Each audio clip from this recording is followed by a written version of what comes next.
If you're looking for a better way to track your options trades, whether you're primarily an options seller or an options buyer, I think you're going to love this spreadsheet. I'm going to start with a tour of the spreadsheet where I'll explain how it works and show all of its features. I'll also show how to track options assignments and roles. And then toward the end of this video, I'll go over some customization tips and tricks, ways that you can customize the tracker to meet your specific needs and preferences. And just like with version 1, I'm providing version 2 completely free to you. There's a link to download it in the video description. Be sure to save a copy so that you can edit and use the spreadsheet to track your own options trades. And if you want to say thanks, consider buying a super thanks to throw a couple bucks my way. You'll see the super thanks button below this video. It would go a long way to help support my channel and encourage me to keep making videos and spreadsheets. I would also appreciate it if you give this video a like and consider subscribing to my channel if you haven't already. All right, let's take a look at the Ultimate Options Tracking Spreadsheet version 2. All right, so here we are inside the Ultimate Options Tracking Spreadsheet version 2. And you can see I've already got a bunch of data in here that we can look at as an example. And when you download this spreadsheet, you're not going to be able to enter in any of your own information until you go up to File, and then you're going to say Make a Copy. And that is going to make a copy of it, put it into your account, and then you'll be able to edit that copy and use it to track your own options trades. So very important that you do that right off the bat. When you do download this and you make a copy, you're going to see at the bottom 2 tabs. One is going to have this sample data that we're going to look at here, and the other one, the first tab, is going to be blank. And you're going to be able to use this one to fill in your options trades, but this sample with all this sample data is going to also be here, and you can use that as a reference if you want to look at some different examples of different types of trades, or you can delete this tab if you really don't want to look at it. You can just right click and delete it. All right, so I'd like to start with a tour of the columns and the headings and what they mean. So going across the top, we've got type, and there are 3 types here. This is a little drop down. You can either be a sell, a buy, a sign, or SDI, and I'll talk about what that means in a moment. You've got open, which is going to be the date the trade was opened. You've got expiration date. So for options, it's going to have an expiration date. You're going to put that in here. It's going to have a close date. That's the date that you close the trade by. Either it expires worthless, or you buy to close it, or sell to close it, whatever the case is. Ticker symbol, and you're going to put that in right here. And next we've got the event. So event is whatever happened. So, or whatever type of option you're trading, or if it's not an option, it might be that you were assigned, that you bought stock, that you received a dividend interest, that you sold the call, a put. Whatever it is, maybe a put credit spread, whatever event happened, you can enter that here in the event column. Next is going to be the strike column. Options are going to have a strike price, and you're going to enter that in here. If it's something like a spread where there's multiple legs, you can enter both strike prices in there. So for this put credit spread, it's the 185 put and then the 180. Quantity is going to be the number of contracts that you traded. Fill price is going to be when you're selling options, it's going to be how much premium you receive to sell that option. If you're buying options, then you can think of this as how much you paid to buy the option. Close price is going to be how much you paid to close the option. So if you sold an option, hopefully you're going to be closing it for less than you sold it for. If you bought an option, hopefully you're going to be closing it for more than you bought it for. Fee column. A lot of people ask me about tracking fees in this spreadsheet. Some people really like to track those regulatory fees or any commissions their brokerage might charge and kind of factor that into their profit and loss. So I added that column in here. Now, if you're like me and you actually don't want to track your fees, you just don't want to bother for whatever reason, you can not put anything in this fee column. Come up here to the top K heading, right click and say hide column. And that way the rest of the spreadsheet will work just fine and you won't have to look at that fee column at all. But if you do want to use it, it's there for you. All right, the next column is collateral. So this is going to be how much money you had to tie up to do this trade. So for example, if you sold a cash secured put, it's cash secured. So you're going to need to put up a certain amount of cash to buy those shares if you get assigned. If it's something like credit spread, it's usually going to be less. Like in this example for this put credit spread, there's a $5 spread, so the collateral in this case is $500. But in this cash secured put with a 185 strike price, $18,500. Next, we have the profit and loss column. This is color coded automatically. So if there's a profit, it's going to be green.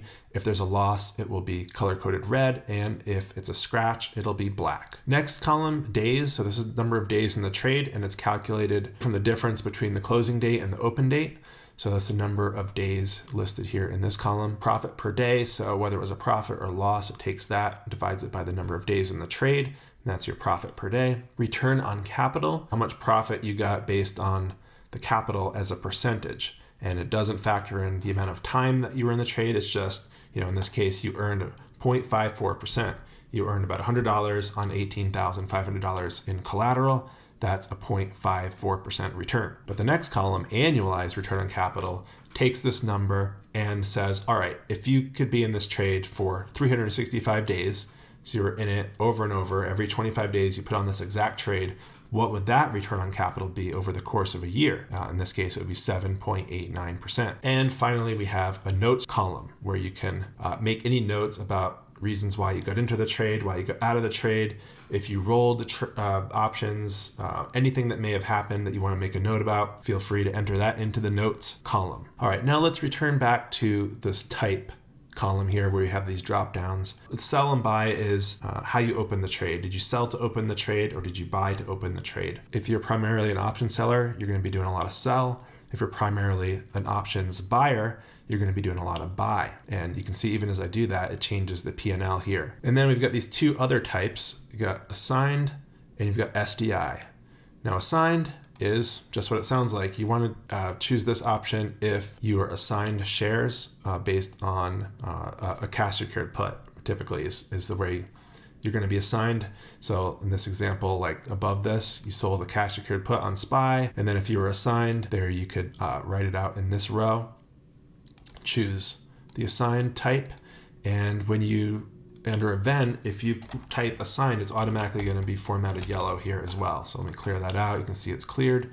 If I type assigned, or you could type assignment or anything like that, and it's going to be formatted yellow.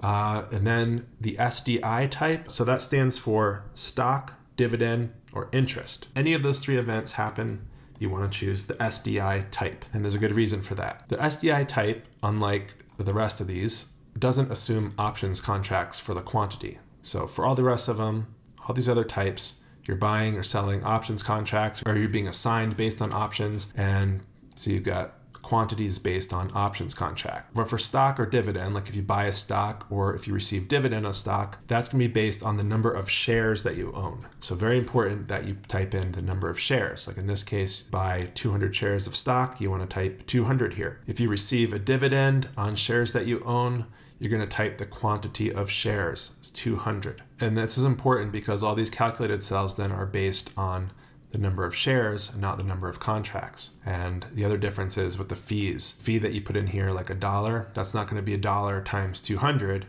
like it would with options contracts. This is going to be whatever fee you put in here, that's one fee for the whole trade, for the whole thing. So that's going to be a difference between your buy, sell, assigned type, which deals with options, and your SDI type, which does not deal with options. The other example here is for interest. So if you receive interest based on cash you have in your account or some other product that you own that pays out interest versus a dividend, you can still use the SDI type. You're going to type interest here. For any of these cells, by the way, if you type dividend, it automatically is formatted blue, and the same thing for interest, automatically formatted blue, so you can easily see those. And for interest, you're going to have an open date and a close date. So open date would be the date that you first had that cash or that asset that pays interest, and then the close date, you could think of that like the date you were paid out the interest. The quantity for that is just going to be 1. Fill price, 0. Close price, so that's how much interest you got. In this case, you got $5. Let's say you had $1,000 of cash, so that's what's going to go in the collateral column. You earn $5 on that you earned in 29 days, 0.5% return on capital, and a 6.29% annualized return on capital. So this is just a way that you can track all these different types of things in this one spreadsheet, not just buying and selling options, but assignments, and then stocks, dividends, and interest. So all these columns from type through collateral are going to be things that you need to enter into the spreadsheet. Columns M through Q, these are all calculated columns. And so these are areas where you don't want to mess with it, all right? You don't want to mess with these cells between M and Q. You want to let the spreadsheet do these calculations for you. Another thing that's cool about these rows up here are that they are filterable and sortable. So if you just want to look at certain types of trades, say you only want to look at options that you sold, say you want to further narrow that down to only cash secured puts, you can do that. You can sort by close date. Maybe you only want to see trades that closed before a certain date. Let's say for some reason you want to see trades that closed before the end of February. There you go.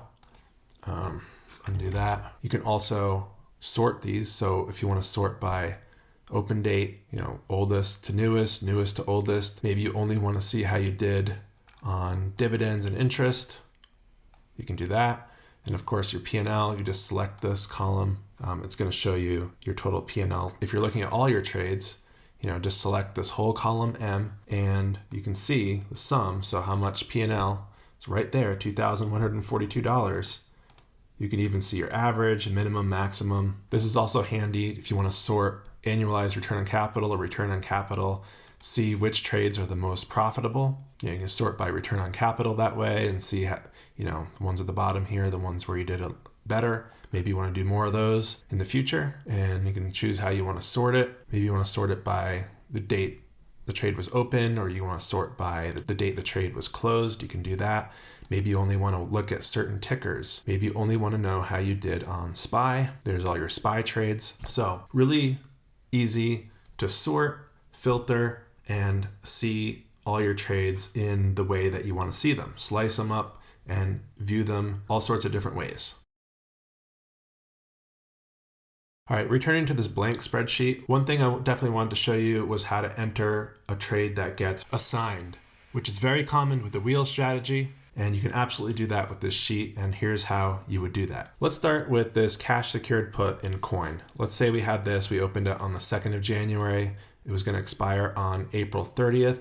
It's got a $70 strike price, and let's say we did one of those for a credit of $1. It actually expired worthless, so we got to keep the entire $1 credit, and that closed on the expiration date of 4/30. Now let's turn around and do it again. This is kind of the wheel strategy situation. We're going to sell another coin cash secured put, but maybe this time coin doesn't do so well and falls down below $70 at the expiration date, and we are assigned. We're assigned Coinbase at $70 on 30th. We do get to keep that entire $1 credit, of course, so I put 0 there. But now in this next row, we're going to account for this assignment. So we choose assigned as the type, the date we were assigned, which was the 30th. There's no expiration date for an assigned position, And for event, we're going to put assigned. There's no premium here, but we did get 100 shares at $70, so we're going to say 70. And our collateral is that $7,000 that we did have to use to buy 100 shares of Coinbase at $70. If we're trading the wheel strategy, our next step is going to be to sell a covered call against this. So we'll choose sell. Let's say we do that right after it on the 1st. We'll sell a covered call, and we're going to sell it just above our strike price at $72. So we sell this covered call a little higher, $72. We've got one of them. And let's say we receive $1.25 credit for this one. $1.25 premium. We still have our $7,000 of collateral that we've got tied up. And let's say now that 6:30 rolls around and Coinbase, the price of Coinbase is now higher than 70. It's higher than 72. Our call is in the money and we get assigned. All right, so now on that expiration date, we were assigned, and that means we keep the entire $1.25 of credit, and now we have to go back into our assigned row and account for this. So same date, 6:30, this gets closed because now we no longer have these shares, and it was closed at $72 a share. So we were assigned these shares at 70. We have to sell them at 72. That's a $200 profit right there. So with this whole turn of the wheel, basically, from our first cash secured put, our second cash secured put being assigned, and capturing a little bit of share appreciation here. And then our covered call, our total P&L for this whole trade is $525. So it's really nice to be able to track this all in one place. That's how you would track the wheel strategy. That's how you would track getting assigned, covered calls, all that kind of thing right here. Another thing that is popular to do is rolling options positions. And I want to show you how you can track your rolls using this spreadsheet as well. Let's say on 7-1, we sell a cash secured put in Apple. 190 strike price. We've got one of them. We receive $1 in premium, and that's going to cost us $19,000 in collateral to secure that cash secured put. Let's say 7:30 comes around here, 7:31, end of July comes around. Apple didn't do what we thought, didn't go up. It's lower than 190. Our cash secured put is in the money, and instead of closing it out for a loss, we want to roll this position. So we want to take the position we have, close it, but immediately open a new position with higher credit so that we get a net positive credit out of this. So first of all, what I would do in this situation is in the notes, I would say exactly what happened. Rolled out 1 week for, let's say we received an additional 50 cents in credit, rolled out 1 week for 50 cents credit. So we need to change this expiration date to 8/7. And then in our fill cell here, where we originally received $1 in credit, we're going to add our additional 50 cents. So you click into this cell, and up in the formula bar, you're going to type equals, so we're going to have that $, equals 1 plus our new credit, 0.5, okay, enter, and it's going to add it to our original credit. So we've got $1 credit plus 50 cents credit. Now we have $1.50 of credit. And this is how I would account for rolls. You could do this multiple times. If you rolled again, you could just keep adding to this. Maybe next time you receive 25 cents credit, and on it goes. And then when the trade is finally complete, let's say that we close out of this one a little bit early. Okay, let's say we close it for $1.25. And so we've made $25 profit, and it's all accounted for there, in this fill section. We've got our original $. Hopefully we're taking good notes that says exactly what happened. As we roll out in time, we can just change the expiration date. We can also note it here. And so that's how I would track rolls on this spreadsheet. I think it's a pretty straightforward system. You just the only tricky part is to get up in this formula bar, add the equal sign, add your plus, and add your credit. All right, some other customization tricks. We already talked about that you can hide the fee column if you'd like by right-clicking on K, hide, and it's gone like that. And in that case, you might also want to remove the cents from the P&L, make this look a little cleaner. So you can select everything in column M, and you're going to go over here and decrease decimal places. And now you're just looking at dollars. You don't have to bother with cents, which for most of us isn't really something we need to worry about. We need to worry about dollars. We don't need to worry so much about cents. So maybe if you just don't want to look at the cents, those decimal places, you can remove them like that. Another thing you can change here are the colors. So maybe you don't like these blues, these greens, these reds that I chose. They're easy to change. Let's start with over here in type. There's this little edit icon down here, and you can see exactly where you can change the colors. Click customize, you can change it to whatever color you'd like. Same with the colors in the event column, these formatted cells. You can come over here to format, conditional formatting, and change these colors for the different rules. So this is where you can change the color if you'd like to. Actually, the same for P&L. If you want to select the M column, you can change any of these colors for P&L. If you don't like the green, black, red, you can change it as you see fit. And finally, going back over to the type column, if you don't like to see this word, if you don't have a 7th grade sense of humor and think that's hilarious like I do, well, you can certainly change that and change it to assigned or something like that, apply to all right? And then you might want to make this a little bit bigger. Maybe you don't even need to see the full word. You could do something like that. But I'm going to change that back to the way it was. I just wanted to let you know that you could make that change if it's really bugging you. And as I mentioned before, columns M through Q are calculated and everything else is not. Try not to mess with anything in columns M through Q. Only enter your information in columns A through L and the notes in column R. So there you have it, the Ultimate Options Tracking Spreadsheet version 2. It's a better way to track your options trades It's free to download, and the link is in the video description. Be sure to save a copy to your own account so that you can use it and track your options trades. And if you want to support my work on this tracker, consider buying a Super Thanks using the Super Thanks button below this video. I would also appreciate it if you give this video a like, share it with your options trading friends, and consider subscribing to my channel for more videos on saving, investing, and early retirement. Thanks for watching.